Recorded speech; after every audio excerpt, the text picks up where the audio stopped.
সুপ্রভাত।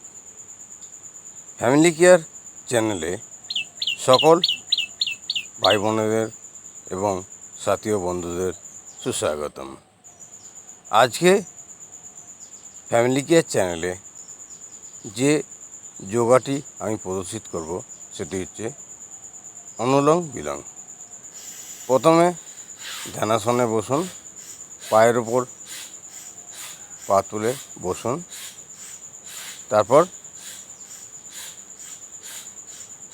একটি নাক চেপে ধরুন, অন্য নাক দিয়ে শ্বাস নিন এবং পরবর্তী নাক দিয়ে শ্বাসটি ছাড়ুন। এটাই হলো অনুলোম বিলোম। সঙ্গে পেট সংকুচিত করুন। আমরা যদি আমাদের মানব দেহটাকে একটি পাইপের সাথে তুলনা করি, কোনো পাইপ দিয়ে যখন দীর্ঘদিন জল যেতে থাকে, জল যেতে যেতে যেতে যেতে পাইপের গায়ে শ্যাওলা জমে বা একটা লেয়ার জমে পাইপটা আস্তে আস্তে আস্তে আস্তে আস্তে আস্তে ভিতরের ব্যাসার্ধটা কমতে থাকে। এর ফলে কি হয়, একদিন দেখা যাবে জল আটকে যাচ্ছে, পাইপটা বাস্ট করছে। ঠিক মানব শরীরে যে শিরা, উপশিরা এবং ধমনী আছে, এছাড়াও খাদ্যনালী, পাকস্থলী, টোটালটাই কিন্তু একটি পাইপের মতো। আমাদের হৃদয়, হার্ট, জন্ম আগে থেকে, যখন থেকে ভ্রূণ থেকে মানবদের সৃষ্টি হয়েছে, হার্টের সৃষ্টি হয়েছে, তখন থেকে ধরুন আপনার এজ 40, এই এতদিন পর্যন্ত হার্টের যে কর্মসম্পাদন চলছে, যে অঙ্গটা না থাকলে আমরা বাঁচব না, যে অঙ্গটার যদি কার্যপ্রণালী বন্ধ হয়ে যায় তাহলে আমাদের মৃত্যু হবে, সেই হার্ট। আমরা এই বয়স পর্যন্ত এই হার্টের কোনো পরিচর্যা করি না, বা এই বয়সের পর যে হার্টের সমস্যা হতে পারে, এতদিন ধরে যে হার্ট থেকে যে রক্ত প্রবাহ সারা শরীরে প্রভাবিত হচ্ছে, সেই রক্ত প্রবাহ যে শিরা, উপশিরা, ধমনীর মাধ্যম দিয়ে যাওয়া আসা হচ্ছে, তার মধ্যে কোলেস্টেরল জমছে। দীর্ঘদিন ধরে চর্বি জমতে জমতে জমতে জমতে হার্টের শিরা, উপশিরাগুলো ব্লকেজ আসতে থাকে।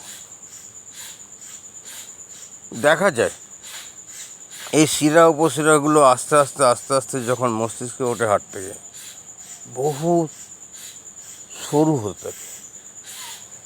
এই সরু শিরা, উপশিরাগুলো যে কোনো সময় মাথার মধ্যে রক্ত জমে গিয়ে ব্রেন স্ট্রোক হতে পারে। খুব সাংঘাতিক জিনিস, যেটা 55 এজে আমার হয়েছিল। রাইট সাইডে স্ট্রোক হয়েছিল ব্রেনের, লেফট সাইডের পুরো অঙ্গটা অকেজ হয়ে গিয়েছিল, পা থেকে মাথা পর্যন্ত। তারপরে দেখা গেল কি, যদি 40-এর পর আমি এই শিরা, উপশিরাগুলোকে পাম্পিং, অক্সিজেনের যে সরবরাহটা, এটাকে যদি সচল রাখতে পারতাম, তাহলে এটা নাও ঘটতে পারত। জানি না কী হতো, কিন্তু নাও ঘটতে পারত। কিন্তু এই 55-এর পর আমি যখন অনুলোম বিলোম শুরু করলাম,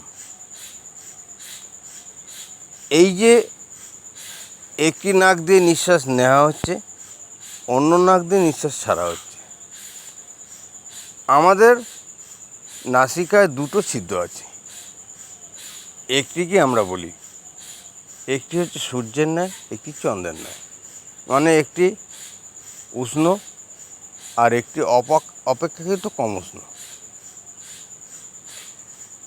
একটি নাক দিয়ে যখন আমরা নিঃশ্বাস নিচ্ছি,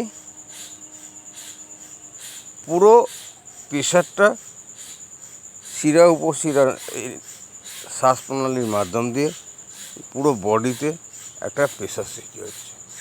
আবার যখন ছাড়ছি, আবার সেটা একটা সংকোচন।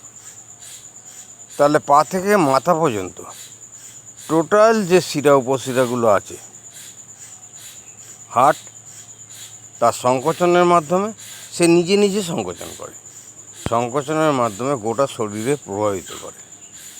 কিন্তু হার্টে ফিরে আসে কী করে?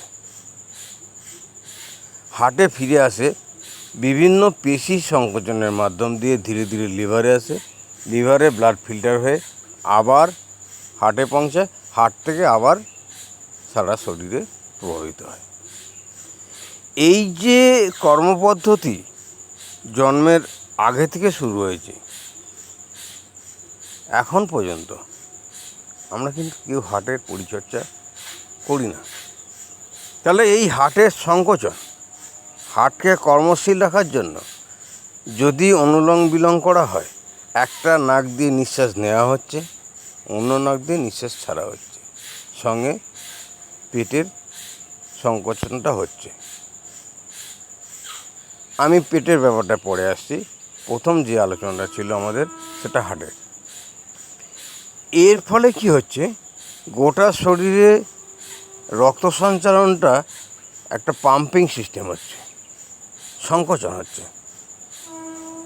এমনি সরাসরি স্বাভাবিক যে নিঃশ্বাস আমরা নিই এবং প্রশ্বাস ছাড়ি, এতে করে একটা সংকোচন হয়। যদি রেগুলার সকালে ঘুম থেকে উঠে 10 মিনিট, বেশি নয়, 10 মিনিট যদি আমরা অনুলোম বিলোমের মাধ্যম দিয়ে এই হার্টের সংকোচন, লাংসের সংকোচন এবং শিরা উপশিরা ধমনির সংকোচনটা সম্পাদন করি, তাহলে কিন্তু সারা দিন একটা রক্ত প্রবাহের স্বাভাবিক গতি বজায় থাকবে। অনুলোম বিলোম এমন একটি আসন, যে আসনের মাধ্যম দিয়ে হার্ট, লাংস, বেলি এবং গোটা শরীরে যে পেশি আছে, উপশিরা আছে, প্রত্যেকটা শরীরে অঙ্গ প্রত্যঙ্গে কর্ম সম্পাদন হয়। দেখবেন 10টা মিনিট যদি অনুলোম বিলোম করেন, অন্তত 5 মিনিট দৌড়ে আসার যে পরিশ্রম, বাহ্যিক পরিশ্রম, যে ঘর্মাক্ত শরীর হয়, সেই ঘর্মাক্ত শরীর বসে বসে হবে। শরীরের ক্রিয়া সম্পাদন করতে গেলে দৌড়ঝাঁপ করার প্রয়োজন হয় না। বাড়িতে বসে 10টা মিনিট যদি আমরা অনুলোম বিলোম করি, তাহলে আমাদের এই যে হার্ট, লাংস, পেশি এবং টোটাল শিরা উপশিরার যেমন কর্মসম্পাদন হয়, মাসাজ হয়, ঠিক তেমনই খাদ্যনালীর টোটাল যে ক্রিয়া, এই পেটের সংকোচন যখন 10 মিনিট হচ্ছে, এর মাধ্যম দিয়ে খাদ্যনালীর মধ্যেও একটা সংকোচিত হচ্ছে, ঝাঁকি নেওয়া হচ্ছে যাকে বলে। যেমন পাইপকে প্রেসার করে একটা ঝাঁকিয়ে দিলে পাইপের ভিতরের ময়লাগুলো বেরিয়ে যায়, সরে যায়, ঠিক একইভাবে খাদ্যনালীর ভিতরে যে পাচন ক্রিয়া হয়, পাচন রস বেরোয়, সেই পাচন রস ধীরে ধীরে ধীরে ধীরে ধীরে ধীরে পাকস্থলীর চারিদিকে মল জমতে জমতে, লেয়ার জমতে জমতে আস্তে আস্তে পাচন যে তন্ত্রটা ধীরে ধীরে অকেজ হয়, তার ফলে যেটা সৃষ্টি হয় সেটা হচ্ছে কোষ্ঠকাঠিন্য। পায়খানা ক্লিয়ার না হওয়া মানে সারা শরীরের প্রত্যেকটা অর্গান অসুবিধে সৃষ্টি হয়। তাই পুরো শরীরের যে অর্গান আছে, ভাইটাল অর্গানগুলো, সমস্ত কর্ম সম্পাদন যদি অব্যাহত রাখতে হয়, even thyroid gland, pituitary gland, সমস্ত গ্ল্যান্ডের কাজ হয় মস্তিষ্কের মধ্যে যেগুলো থাকে। এই পুরো শরীরের যে বায়বিক সংকোচন শ্বাস প্রশ্বাসের মাধ্যম দিয়ে শরীরে 24 ঘন্টা আমাদের হয়। তাহলে নর্মাল যে শ্বাস প্রশ্বাসের মাধ্যম দিয়ে সংকোচন প্রক্রিয়া চলে, সেটাকে যদি রেগুলার সকালে একটু স্পিডি করে দেওয়া যায়, একটু এগিয়ে দেওয়া যায়, সাফাই করে দেওয়া হয়, তাহলে কিন্তু সারাদিন আমরা কর্মজীবনে সুস্থ থাকব এবং স্বাভাবিক থাকব। 10 মিনিট আজকের অনুলোম বিলোম শেষ হলো। মিনিমাম 2 মিনিট থেকে শুরু করুন, যখন নতুন শুরু করবেন 10 মিনিট পর্যন্ত চালান এবং রেগুলার সকাল 4টে উঠে এটা করতে থাকুন। আমি আর বিশেষ দীর্ঘায়িত করব না। আজকে অনুলোম বিলোমের 10 মিনিট আমি সম্পূর্ণ করে দেখালাম। এটি রেগুলার প্র্যাকটিস করুন আর সুস্থ থাকুন। ঈশ্বরের কাছে এই কামনা করি, এই প্রার্থনা করি আমরা যেন সকলে সুস্থ থাকি, স্বাভাবিক থাকি। নমস্কার।